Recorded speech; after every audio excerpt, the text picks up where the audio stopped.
मेरे बच्चों, रणभूमि में खेलने से पहले मनोभूमि में खेला जाता है।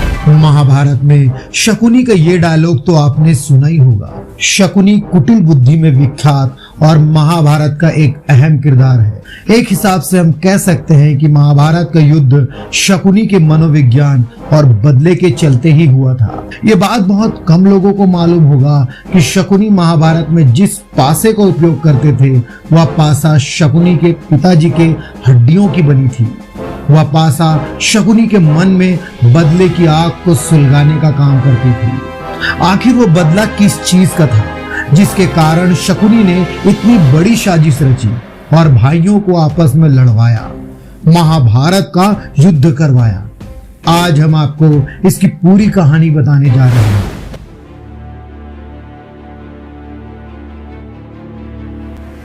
दोस्तों, शकुनी गांधार नरेश राजा सुबाल के पुत्र थे।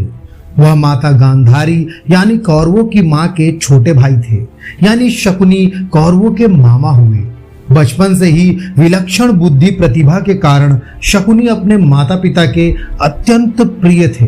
कहा जाता है कि शकुनी की बहन यानी गांधारी का विवाह करते समय ज्योतिषियों ने सलाह दिया था कि गांधारी जिस किसी से भी प्रथम विवाह करेगी उसके प्राण संकट में पड़ जाएंगे, इसलिए पहले गांधारी का विवाह किसी और से कराएं, उसके बाद धृतराष्ट्र से कराएं। ज्योतिषियों के इस बात को मद्देनजर रखते हुए गांधारी के पिताजी राजा सुबाल ने गांधारी का विवाह सबसे पहले एक बकरी से करवा दिया। उसके पश्चात बकरे की बलि चढ़ा दी गई, यानी कायदे के अनुसार गांधारी विधवा हो गई। कुछ दिनों बाद गांधारी का विवाह धृतराष्ट्र से करा दिया गया। धृतराष्ट्र को लंबे समय तक ये सच्चाई पता नहीं थी और जब उनको ये सच्चाई पता चली कि गांधारी का विवाह पहले ही किसी से हो चुका है और एक विधवा का विवाह उनसे करा दिया गया है, तब धृतराष्ट्र बहुत क्रोधित हो गए और इसका जिम्मेदार उन्होंने गांधारी के पिता राजा सुबाल को माना। उन्होंने गांधारी के माता पिता के साथ उसके भाई बहन और पूरे परिवार को बंदी बना लिया और कारागार में डाल दिया। कारागार में गांधारी के पूरे परिवार के साथ बहुत ही ज्यादती किया गया।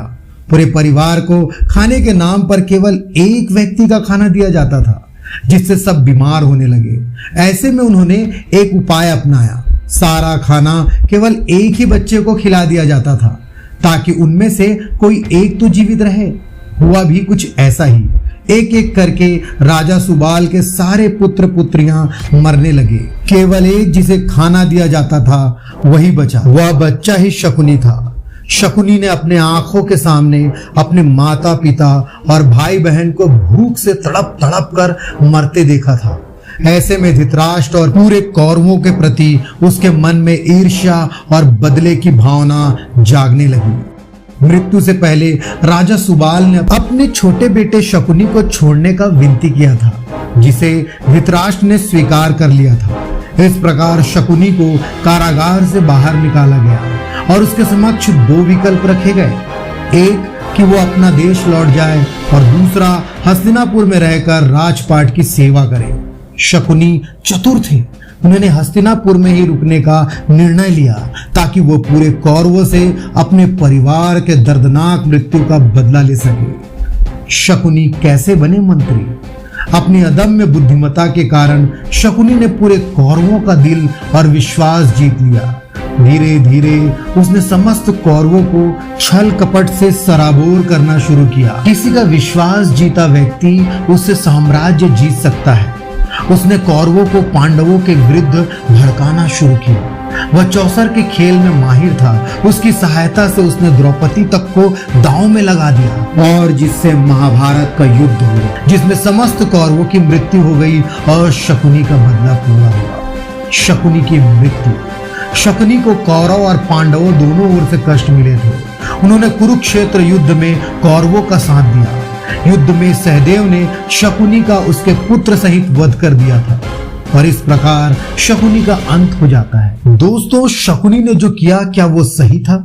इसके बारे में आप क्या सोचते हैं? कमेंट में जरूर बताएं और ऐसी ही इंटरेस्टिंग वीडियो देखने के लिए चैनल को सब्सक्राइब कर दें और बेल आइकन के बटन को दबा दें। मिलते हैं एक नए वीडियो में एक नए टॉपिक के साथ।